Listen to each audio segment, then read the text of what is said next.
नमस्कार, the news canvas देख रहे हैं आप। और आज राजस्थान विधानसभा का बजट सत्र लगातार जारी और बजट सत्र में कुल मिलाकर के आज का जो दिन है, होली के पहले की तनातनी का दौर लगातार जारी है, लेकिन तनातनी के बाद में ये भी बोला जा रहा है कि बुरा न मानो होली है, क्योंकि होली के आने में ज़्यादा लंबा वक्त नहीं बचा है। लेकिन आज विधानसभा के दो महत्वपूर्ण जो कार्यक्रम रहे नेताओं के, वो काफ़ी कुछ अच्छे हैं।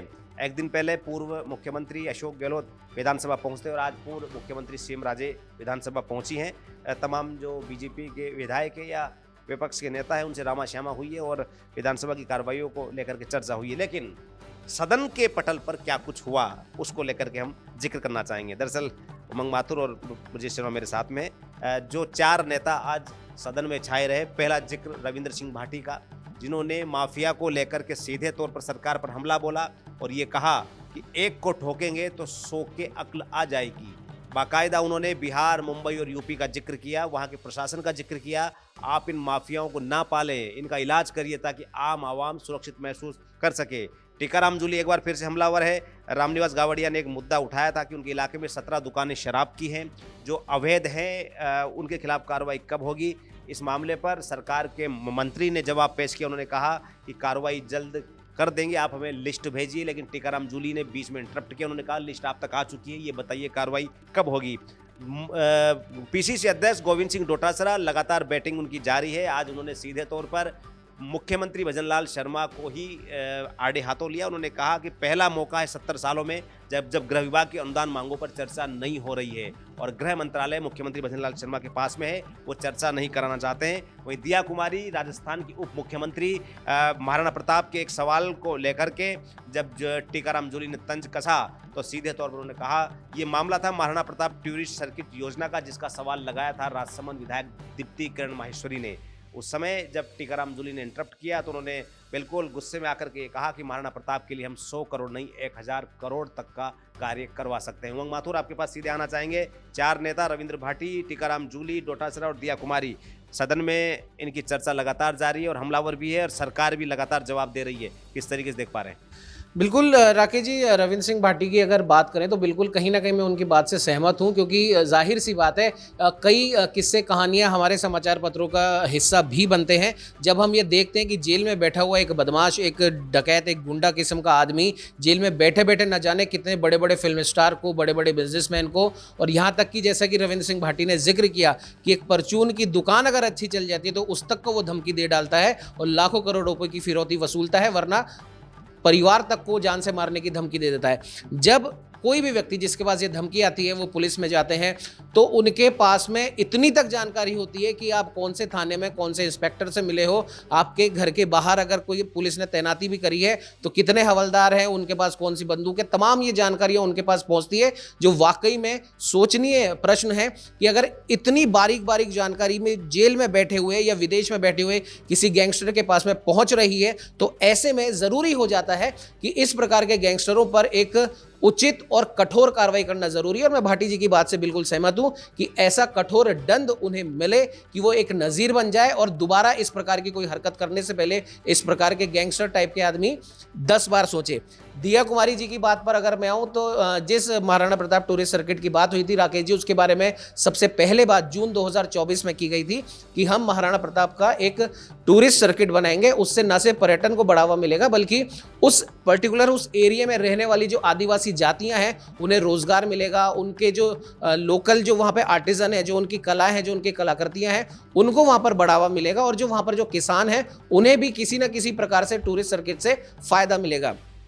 फिर उसके बाद सितंबर 2025 में इसकी घोषणा होती है, डीपीआर इसकी माफ़ कीजिएगा बननी शुरू हो जाती है। तो सितंबर 2025 से फरवरी 2026 का अगर हम समय की अगर हम काउंटिंग करें तो शायद 5 या 6 महीने का वो समय होता है और 6 महीने में अगर 2,43,000 रुपये खर्च हो चुके हैं तो जाहिर सी बात है कि काम शुरू हो चुका है। ये बताता है कि काम शुरू हो चुका है। और जब जूली साहब ने दिया कुमारी जी से बोला कि आपने 2 साल में सिर्फ 2 लाख रुपए खर्च करे तो शायद जूली साहब ये भूल गए कि डीपीआर कब बनी और कब इस पर काम शुरू हुआ। वो 2 साल नहीं, मात्र 5 या 6 महीने का समय।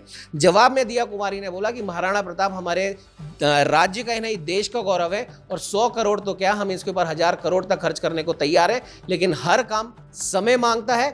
आपकी तरह नहीं कि घोषणा करो और निकल लो। ठीक है, ब्रजेश के पास आना चाहेंगे। ब्रजेश, पूर्व मुख्यमंत्री वसुंधरा राजे लंबे टाइम के बाद में मेरे ख्याल से इस बजट सत्र में पूरे में पहली बार पहुंची है, विधानसभा पहुंची है। एक दिन पहले पूर्व मुख्यमंत्री अशोक गहलोत पहुंचे थे और दोनों राजस्थान के पूर्व मुख्यमंत्री रहे हुए हैं। जाहिर सी बात है, उनका एक अपना ओहदा है, अपना एक कद है। अशोक गहलोत कल पहुंचे, सरकार पर हमलावर थे और जो चुनौती एक दिन पहले हुई थी उसमें विपक्ष का वॉकआउट भी आया था। उसके बाद में गहलोत पहुंचे, उन्होंने अपने बयान दिए गृह विभाग की अनुदान मांगों को लेकर के और राजस्थान की कानून व्यवस्था पर सवाल खड़े किए। आज महारानी साहब जब पहुंची पूर्व मुख्यमंत्री वसुंधरा राजे, हालांकि आज जिस खुशमिजाज अंदाज में वो पहुंची है वो सीधे पुष्कर से पहुंची है और वहाँ पर बागेश्वर धाम सरकार की कथा चल रही है। अकेले में मुलाकात भी हुई है 1 से सवा घंटे और मुलाकात के मायने क्या है, क्या उनकी पर्ची राजयोग की दोबारा निकल कर के आई है या नहीं आई है, या किस तरीके से वो एक बार फिर से उस राजयोग वाले जो नक्षत्र हैं उनके कब तैयार होंगे। लेकिन आज मूड काफ़ी खुशमिजाज था और बीजेपी विधायकों ने उनकी आवभगत भी की है, अगवानी भी की है, रामा श्यामा हुई है। किस तरीके से देख पा रहे हैं? देखिए, कल गहलोत साहब पहुंचे थे तो उससे पहले थोड़ी सी पीछे जा रही है। रीटा चौधरी को सीएम साहब ने टारगेट करते हुए कहा कि आप कहाँ से विधायक है, कौन है आप?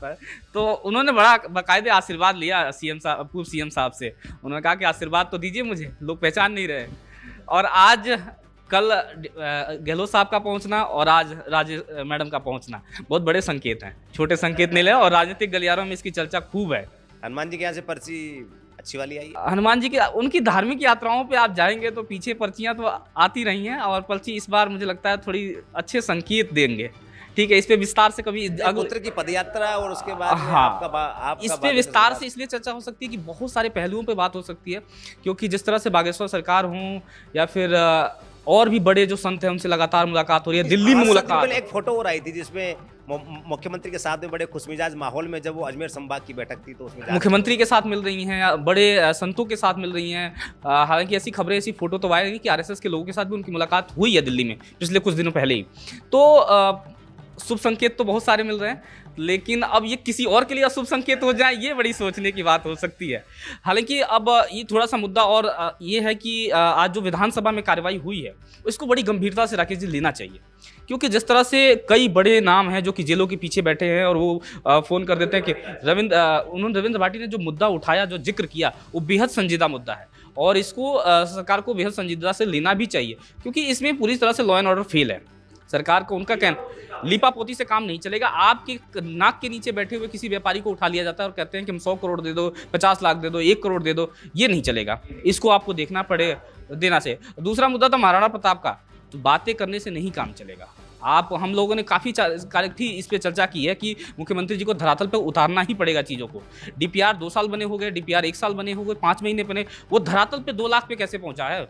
सरकार चाहे तो क्या नहीं कर सकती है। मैं उस बात को फिर कह रहा हूँ कि सरकार चाहे तो कुछ भी कर सकती है। और 5 महीने में महाराणा प्रताप जो हमारे देश के कोर हैं उनके लिए मात्र 2 लाख रुपए खर्च हुए, ये शर्म की बात है। थोड़ी सरकार साहब आपको सोचना पड़ेगा, लोगों को देखना पड़ेगा कि महाराणा प्रताप हमारे गौरव हैं। वो एक सर्किट बना ही दीजिए। उसकी मॉनिटरिंग की भी आवश्यकता है। वो ब्यूरोक्रेसी की जो आदत उन प्रोजेक्ट्स को टालने डिले करने की, हाँ, उसको जानबूझ के अटकाने की, उस पर लगाम लगाना बहुत। सीएम साहब को मैं एक और बात इसमें जोड़ रहा हूँ। सीएम साहब को कालिंग पे बैठाने की जरूरत नहीं है उतने अधिकारियों को। थोड़ा इन प्रोजेक्टों पे हाथ लगाए जिससे कि हमारे राजस्व में वृद्धि होगी, हमारे रेवेन्यू में वृद्धि, हमारे इतिहास। उन्होंने 181 पे ड्यूटी लगाई है, चौथी सीनियर आईएएस पे मत लगाए सीनियर ड्यूटी। जो नीति निर्माता है उनको इस पे ड्यूटी लगाइए, वो हमारे राजस्व बढ़ेगा, हमारा गौरव बढ़ेगा। थोड़ा मुख्यमंत्री साहब को बेहद संजीदा से देखा। हमारे मुख्यमंत्री बहुत संजीदा भी हैं, वो देखेंगे। मुझे लगता है कि आज का जो मसला पूरे विधानसभा का है, मुख्यमंत्री साहब जरूर देख रहे होंगे और इसका वो जवाब भी देते रहे हैं। और मुझे लगता है कि इसका जवाब वो धरातल पे दे तो ज़्यादा बेहतर होगा। चलिए, बहुत बहुत शुक्रिया विधानसभा की तमाम जानकारी के लिए। और ये आप लोगों के लिए भी अच्छी खबर है। दरअसल 4 मार्च से राजस्थान सरकार के 34 सीनियर आईएएस 181 वाली जो हेल्पलाइन है, जिन पर पूरे राजस्थान भर से लोग फ़ोन करते हैं और अपनी समस्याओं को बताते हैं सरकार के जरिए। हालांकि ये पहल खुद मुख्यमंत्री भजनलाल शर्मा ने शुरू की थी, लेकिन जब ये लगा कि सीनियर आईएएस जो है, जो नीति निर्माता कहे जाते हैं और जिनका इम्प्लीमेंट का काम है, अगर वो लोग भी बैठेंगे, बाकायदा डेट वाइज एक लिस्ट जारी की गई जिसमें काफ़ी सीनियर नाम है, सेक्रेटरी और एडिशनल सेक्रेटरी लेवल के आईएएस हैं। और यह पूरे राजस्थान के लिए अच्छी खबर है। आपको भी कोई समस्या हो तो 181 पर 4 मार्च के बाद में डायल करना मत भूलिएगा। हो सकता है किसी सीनियर आईएएस से आपकी बात हो रही हो, हालांकि हो सकता है मुख्यमंत्री से आपकी बात पहले हो चुकी हो। इससे पता तो चलेगा कि हमारे सीनियर अधिकारी ड्यूटी पे भी हैं कि नहीं। करिएगा, जरूर कॉल करिएगा। अच्छी पहल है। आप कॉल करिएगा। 4 मार्च के बाद में लगातार एक के बाद एक सीनियर आईएएस उस कॉल सेंटर पर बैठेंगे जो सचिवालय में 181 उसका टोल फ्री नंबर है, और आप अपनी जो भी समस्या है सरकार से जुड़ी हुई, सरकार से जो भी मांग पत्र आपका है, जो भी व्यवस्था आपको ठीक करवानी हो, वहाँ पर जाएं और कॉल करें। हो सकता है कोई सीनियर आईएएस आपकी इस बात को सुन ले और वो वहाँ की नीति तय हो जाए। बहरहाल आप दोनों का भी शुक्रिया इस चर्चा में शामिल होने के लिए। राजस्थान विधानसभा का सत्र लगातार जारी है, होली आ रही है, तनातनी के दौर के बीच में व्यंग्यवाण लगातार चल रहे हैं। जाहिर सी बात है पूर्व मुख्यमंत्री वसुंधरा राजे आज विधानसभा पहुंची, उनका खुशनुमा माहौल देखकर ऐसा लगता है कि विधानसभा में रौनक लौट आई है। वाकई में ऐसा लगता है जब सीनियर नेता वहां पर पहुंचते हैं तो विधानसभा की रौनक कुछ अलग ही कहानी बयां करती है। अभी तक के लिए इतना ही। देखते रहिए द न्यूज़ के प्रवास। नमस्कार।